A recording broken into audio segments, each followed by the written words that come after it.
KREM 2 News begins now. Thank you for joining us on KREM 2 Plus. I'm Tim Pham. This is your KREM 2 News Week in Review. Join us as we take a closer look at some of the biggest stories in the Inland Northwest this past week. KREM 2 first told you about this incident earlier this month after attorneys for the man who now plans to sue the county released body camera video of the incident. Those attorneys tell us the man was resting in his car during an 11-hour drive.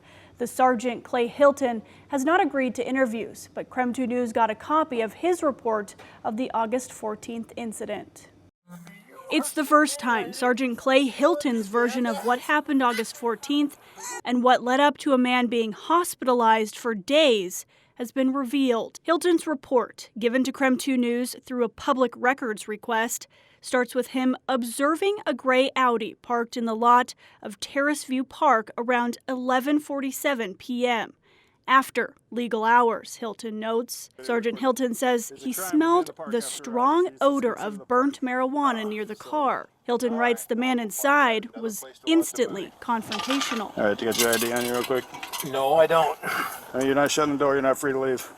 Yeah, I am. You're not. In the report, Hilton noted a folding knife in the driver's door pocket and a fixed blade knife slightly behind the Why is that, driver's sir? seat. Why? Because you're refusing to tell me who you are and you're probably going to end up going to jail. Hilton writes he was arresting the man for not complying to my lawful demands and was afraid the man was trying to grab a weapon and was resisting. Listen. You are going to get hurt. Hilton admits hitting the man's face with a closed fist.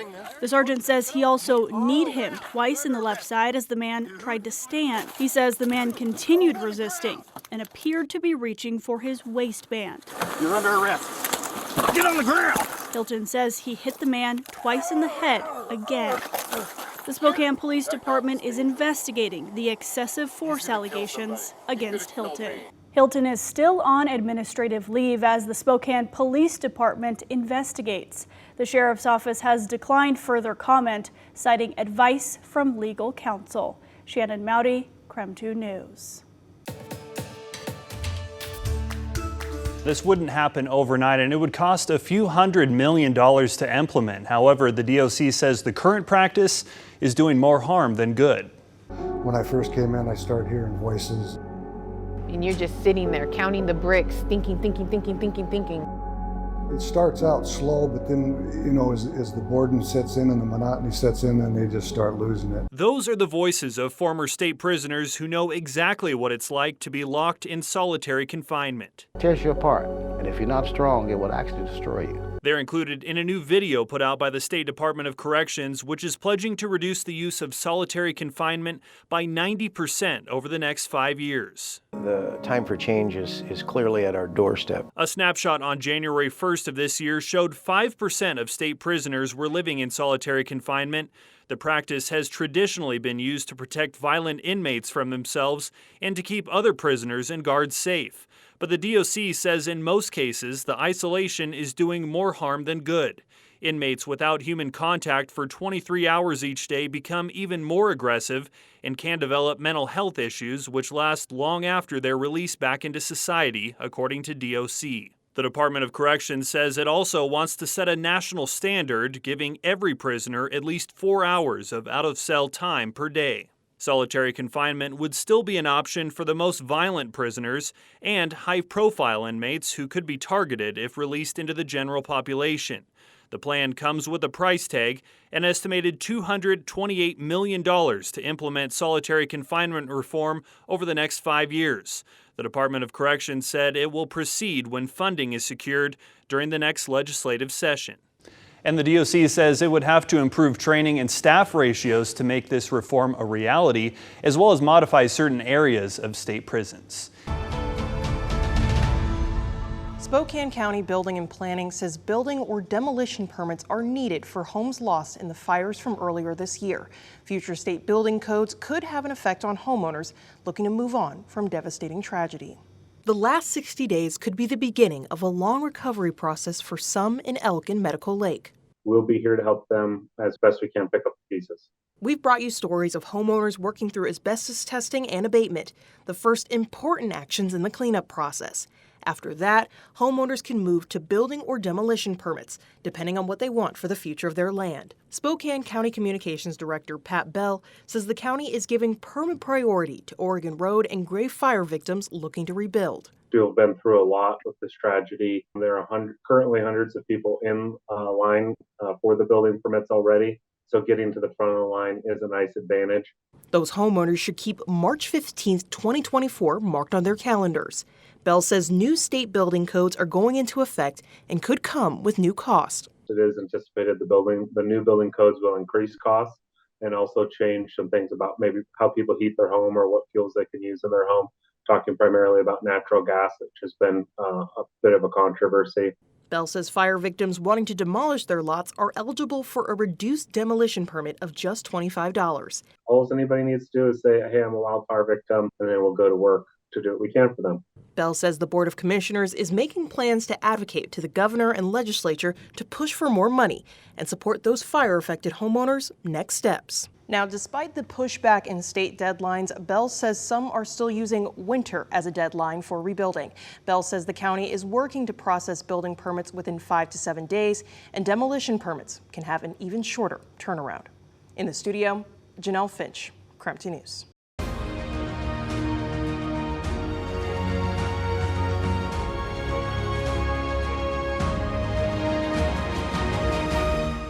We're back to the rainy season here in the Northwest, but a lot of the region is still under some sort of drought. I spoke with Karen Bubacco and Larry O'Neill, Washington and Oregon State climatologists. You know, we were rejoicing with the rain. But that rain isn't enough. It often takes a complete atmospheric pattern change to see lasting change in overall drought conditions. It's actually quite difficult to know when a drought ends. The Drought Monitor is how we keep track of current drought conditions across the country. Despite our recent rain, the Northwest still remains in drought. Some storm systems brought beneficial rain to parts of the region, while completely missing others that typically see more moisture. The Rocky Mountains tend to be a mountain range that relies heavily on snowpack come the summer months. The coastal range of both Oregon and Washington wind up relying on rain pretty much year-round, and the Cascades fall somewhere in between, and this summer they missed out on some vital moisture that's playing a big role in what we're seeing now. Essentially, we're trying to make up some of the precipitation deficits over the previous 6 to 12 months. In the Northwest, we get most of our moisture in spring, winter, and fall. So when one of those seasons falls behind, and our reservoirs will be much lower than normal. Even when we see an above average snowpack, having a warm spring like what we saw this past year makes a big difference. That caused that snowpack to come off really quickly and for us to lose that water supply quickly. And that's happening more and more often. So eventually, the dry spell goes on for so long that it no longer is abnormal. Similar to the aridification we've seen in parts of California, that's the drought eventually becoming more normal. The Drought Monitor is important. It lets us visualize all of the data, and we can then use that data in city planning, agriculture, and in our day-to-day lives. For Environment Northwest, I'm meteorologist Jeremy Legoo.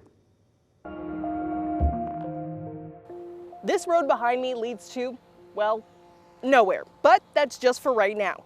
At final completion, it's set to lead to a 300-acre mixed-use neighborhood with potentially 1,400 new living spaces.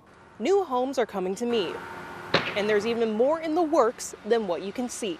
Mead Works is set to be a new development by Greenstone Properties built off Highway 2 near Costco. Some people online are already calling it Kendall Yards 2.0. Greenstone founder Jim Frank says the development will have some similarities, but also differences. We want it to be a walkable, mixed-use community. It's not going to necessarily see as many 4- and 5-story buildings. You'll tend to see more 2- and 3-story buildings, and that will just cut the density down a little bit. Greenstone's goal is to begin construction on those new homes in 2024, with people moving into those homes in 2025. In Mead, Janelle Finch, KREM 2 News.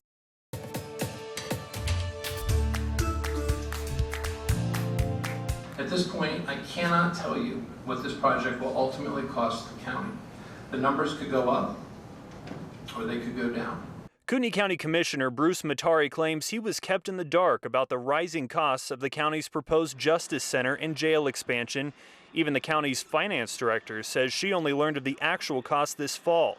Shovels have already hit the dirt. So yes, the funding is super unfortunate, but right now what's proposed could be to cut down the project, stop the project, different things that are not going to benefit the Kootenai County or the taxpayers. Commissioner Leslie Duncan admits there was a breakdown in communication and the process hasn't been perfect. Last year, an architect estimated the project's cost to be around $22 million, and commissioners allocated $24 million in American Rescue Plan funds to pay for the expansion.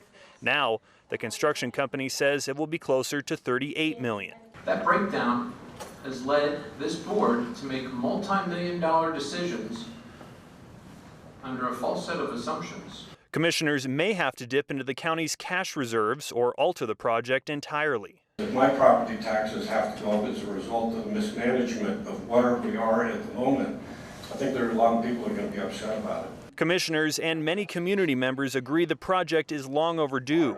Sheriff Robert Norris says the jail is about 100 inmates over capacity. The county prosecutor says his office is also overcrowded. Some attorneys are working in closets. In Coeur d'Alene, Kyle Simchuk, KREM 2 News. Well, the district is now weighing two options. Both would either replace or modernize several schools that are starting to show their age. Spokane Public Schools Board of Directors are finalizing plans and projects included in a $200 million bond that voters may be asked to approve in just a few months. SPS says the bond would continue the district's long-range plan to slowly and steadily replace and modernize old schools and minimize increases in taxes. The $200 million price tag is significantly less than the $500 million bond passed in 2018. School board members are considering two options. However, both include replacing Adams and Madison elementary schools, designing a replacement for Indian Trail Elementary, and modernizing Gary Middle School. Other projects on the table include updating North Central High School and a new building at the community school. According to SPS, more than 4,200 teachers, parents, and community members completed a recent survey. Building safety and secure playgrounds were among the top priorities, followed by equitable resources and facilities across the district. SPS has not said how much the average household would pay in taxes to support the bond, and the Educational Program and Operations Replacement Levy, expected to be on the February ballot. Well, according to Public Disclosure Commission documents, the National Association of Realtors has spent hundreds of thousands of dollars on some of our local candidates. We're breaking down some of the money being spent for city election candidates. PDC reports show the NAR sponsored 5 candidates in Spokane's 2023 primary and general elections. Spokane Mayor Nadine Woodward and City Council candidates Katie Traylor, Michael Cathcart, Earl Moore, and Kim Please. The NAR spent tens of thousands of dollars on mail, text, phone calls, and online ads in support of the candidates. Incumbent Mayor Nadine Woodward and City Council President candidate Kim Please have received the biggest support at this time. The NAR spent more than $100,000 to each campaign since the primary election. We reached out to both campaigns for comment on the support. Kim Please wrote a statement to KREM 2 reading in part, "I have contributors big and small. People support my campaign because they believe I'm the best candidate to lead the Spokane City Council." Mayor Woodward's challenger, Lisa Brown, has received the most money in an independent expenditure from the Citizens for Liberty and Labor PAC. That PAC has spent nearly $10,000 in support of Brown's campaign. The PAC is also one of the biggest sponsors of Please's challenger, Betsy Wilkerson. To clarify, independent expenditures are made by third parties and not limited in terms of spending. They do not have to have additional coordination with the campaign. The NAR also sponsored candidates in Seattle's city council election. The National Association of Realtors is a Chicago-based company, so one of our biggest questions is why. We reached out to the NAR about the funds, and we were told that they would look into our request for more information, but we have not heard back. In the studio, Janelle Finch, KREM 2 News. Never let the fear of striking out keep you from playing the game.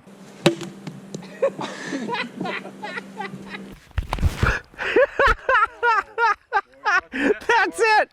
16 years ago, we celebrated Babe Ruth hitting a home run right here about 100 feet away from where we're at. He was on a barnstorming tour with another New York Yankee. Babe Ruth hit a home run on October 17th, 1924, right there. And they said it cleared the fence and almost hit the river. So 16 years ago, we said, we gotta celebrate Babe, man. The greatest sports hero maybe in the history of the United States or the world.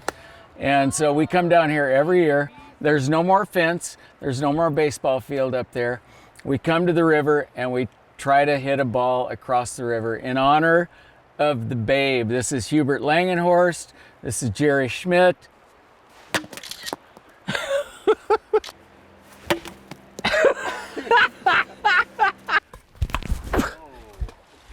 Every strike brings me closer to the next home run. Before we swing away, we read a Babe Ruth quote. And the Babe's favorite libation, and probably one of the reasons he died at the age of 53. You just can't beat the person who never gives up. Oh!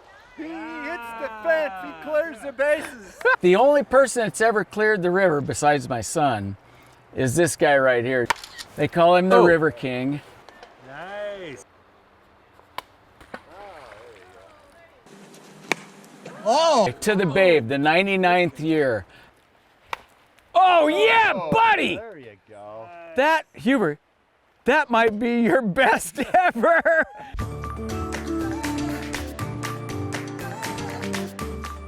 Our crust isn't quite pushing back yet, but we're super close. Honey is fun because it is like modern Americana. And for today, we're gonna make our buffalo chicken ranch pizza. We have so many different influences that we play with all the time. It keeps it really vibrant and really fresh. Your food always comes out delicious and also beautiful. It's Instagram worthy every single time. We have our buffalo chicken, shredded mozzarella, and then we're gonna throw it all the way back.